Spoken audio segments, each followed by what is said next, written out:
Hi, this is Political News in 5, and today is November 20th, 2022. I'm Aisha Osori.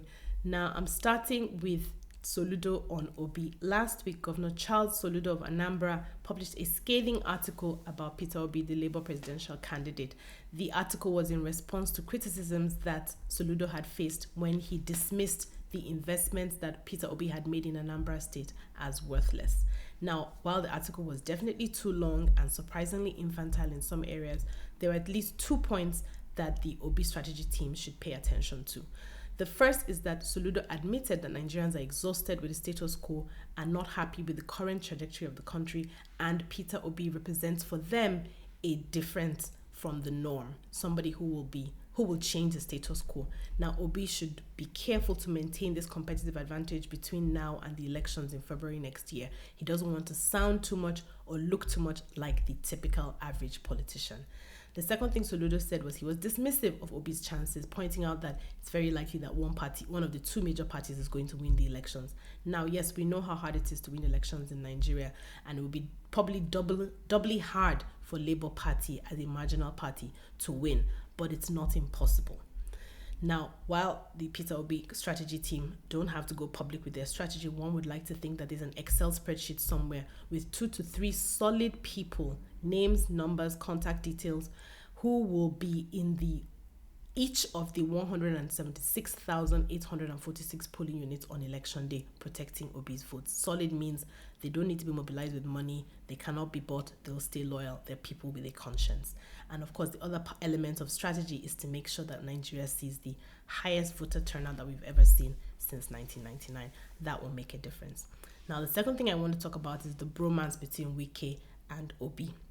Now, last week, Obi was in Rivers State on the invitation of Governor Wike. It was an opportunity for the typical Wike theatrics where he heaped praise on Obi, promised to support his campaign, and took shots on Soludo and others in his party. Well, fine. Now, what Obi turned around to do, maybe in appreciation, was to endorse the PDP gubernatorial candidate for Rivers State by calling him incoming. This was not a good look because, one, it threw his own candidate, Beatrice Otubo, one of the few women who have a gubernatorial ticket, under the bus. And two, it sort of endorses Wike's strongman anti-democratic tactics in holding his state and holding his party. Now, it also, third, is tantamount to anti-party activity, which is the type of politics, anyway, that PDP and APC politicians play, where they can throw their party under the bus for their own individual ambition. Wike and his type of politics is one of the reasons Peter Obi had to leave the PDP on the eve of the presidential primaries. Wike was scathing about Obi leaving, mocking him, saying that he's the man, he lacks integrity for leaving the party because he knew he wouldn't win.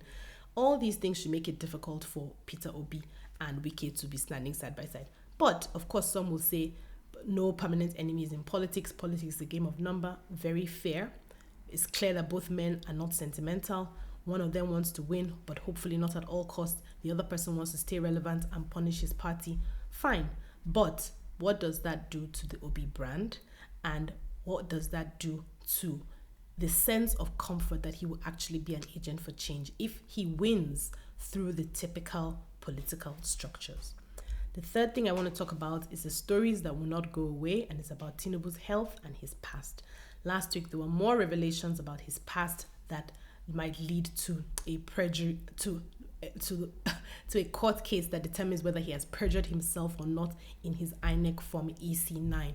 The revelations show that, one, his date of birth is a discrepancy between that, the certificate that he submitted from the Chicago State University might be a forgery, and third, Deloitte wrote and said that he had never worked for them. All quite troubling. Second, there were videos trending. Of course, Nigerians have gone to town with these videos that show that concerns about Tinubu's health are not unfounded or ungrounded. In the videos, one of them he was blessing PDP, the other one was an ode to blue, all quite concerning, especially since we've had 2 critically ill presidents over the last 13 years, which means that there's always a gap in terms of governance and accountability. What's also quite sad is that in a country of 200 million people, you have so many so-called educated, progressive people, exposed people who are defending what was the nightmare that we're sleepwalking into. Why do we need another president that's not fully capable of handling the job when we're in such bad shape in Nigeria today? That's a question for everyone to answer. That's it for me on Political News in 5. If you haven't collected your PVC, please do. The public voter register is out. It's on display. Go make sure your name is there. Have a good week ahead. Stay safe and bye.